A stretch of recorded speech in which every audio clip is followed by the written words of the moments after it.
নমস্কার বন্ধুরা, চলুন দেখি আপনার পার্টনার এই মুহূর্তে এক্সাক্ট এই মুহূর্তে আপনার জন্য কি ফিল করছে। 9 অফ পেন্টিকাল। উনি এই মুহূর্তে এটাই মনে করছেন যে আপনি এতটা বদলে গেলেন কি করে। আপনার লাইফে কি কেউ কি এসে গেছে? উনি আপনার সঙ্গে ডিপ বন্ড ফিল করছে। ঠিক আছে, 9 অফ পেন্টিকাল। হয়তো আপনি এই মুহূর্তে ওনাকে সেইভাবে অ্যালাউ করছেন না নিজের লাইফে আপনি বিজি আছেন, নিজের কেরিয়ার, নিজের সমস্ত কিছুতে আপনি খুব বেশি ফোকাস আছেন। তো আপনার পার্টনার এই মুহূর্তে ভেবে পাচ্ছে না যে আপনি অ্যাকচুয়ালি করছেনটা কি। তো আপনাকে নিয়ে খুব বেশি উনি মিস্টিরিয়াস ফিল করছেন। আপনার লাইফে, আপনার জীবনে কেউ এসছে বা আপনি কি করছেন না করছেন, তো উনি জানতে চান। ওনার ভিতরে খুব কৌতূহল বাড়ছে, ডিজায়ার বাড়ছে আপনার সঙ্গে দেখা করার। বারবার আপনাকে কিন্তু স্পাই করছেন অনলাইনে, বারবার চেক করছেন যে আপনার লাইফে হচ্ছেটা কি। অ্যান্ড আপনার সঙ্গে গ্রোথ করতে চান। ওনার মধ্যে কৌতূহলের সীমা খুব বেশি বেড়ে যাচ্ছে ডে বাই ডে। অ্যান্ড রিলেশনটাকে উনি একটা স্টেবল কানেকশনের মধ্যে দিয়ে আনতে চান। যেহেতু উনি 9 অফ পেন্টিকাল, উনি বুঝতে পেরে গেছেন আপনার ভ্যালু ওনার লাইফে কতটা। আপনিই একমাত্র ওনাকে মনের শান্তি দিতে পারেন। কোনো কিছু, কোনো থার্ড পার্টি সিচুয়েশন, কোনো কিছু জিনিস ওনাকে মানসিকভাবে শান্তি দিতে পারেন না। আপনিই একমাত্র, আপনার এই সোলের সঙ্গে ওনার সোল কানেক্ট হতে পারে। তো সেই জিনিসগুলো ওনার মাইন্ডের মধ্যে খুব বেশি চলছে।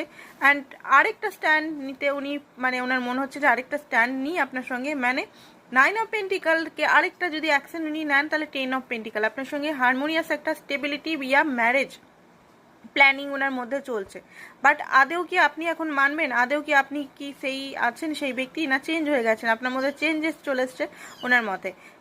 আপনাকে উনি কিছু লাভ দিতে চায়, আপনার সঙ্গে দেখা করতে চায়, খুব বেশি রোমান্টিক ফিলিংস আপনার প্রতি, ফিজিক্যাল ফিলিংস আপনার প্রতি।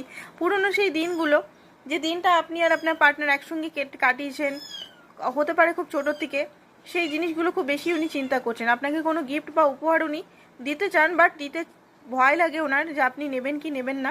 ঠিক আছে, আরও কিছু ভয় আছে ওনার মনের ভেতরে। তো আরও দেখিনি কি হচ্ছে ওনার মনের ভিতর। কুইন অফ সোর্স হতে পারে এই মুহূর্তে ওনার মনে হচ্ছে যে আপনি সেলফ সাফিসিয়েন্ট, নিজের মধ্যে রিজার্ভ করে রেখেছেন ভালোবাসাটা, আপনি নিজের মধ্যেই হ্যাপি আছেন, সেলফ লাভ করছেন। তো এই জিনিসগুলো ওনার মাইন্ডের মধ্যে খুব বেশি এখন উঠা বসা করছে। তো দেখে নিই ওনার একটা মেসেজেস, দেখে নিই মেসেজেসের মধ্যে উনি কি আপনাকে দিতে চান। তো এখানে উনি রিলেশনটাকে আবার ঠিক করতে চান। অ্যান্ড রিলেশনটাকে বলতে চান ওনাকে যে উনি টায়ার্ড হয়ে গেছেন নিজেকে, মানে নিজের ভালোবাসাটা আপনাকে লুকিয়ে রাখতে রাখতে উনি আজকে ডেটে টায়ার্ড হয়ে গেছেন। আর উনি আর পাচ্ছেন না নিজেকে সামলাতে, নিজেকে আটকাতে। তো একটা ডিভাইন গাইডেন্স দেখিনি, ডিভাইন কি বলতে চাইছে আপনাকে। ডিভাইন এখানে বলতে চাইছে trust in the flow of abundance. আপনি আপনার অ্যাবান্ডেন্সে ট্রাস্ট করুন, মানে আপনার ফ্লো, আপনি যেখানে যাচ্ছেন সেটাতে ট্রাস্ট করুন। ডিভাইন এটাই বলছে।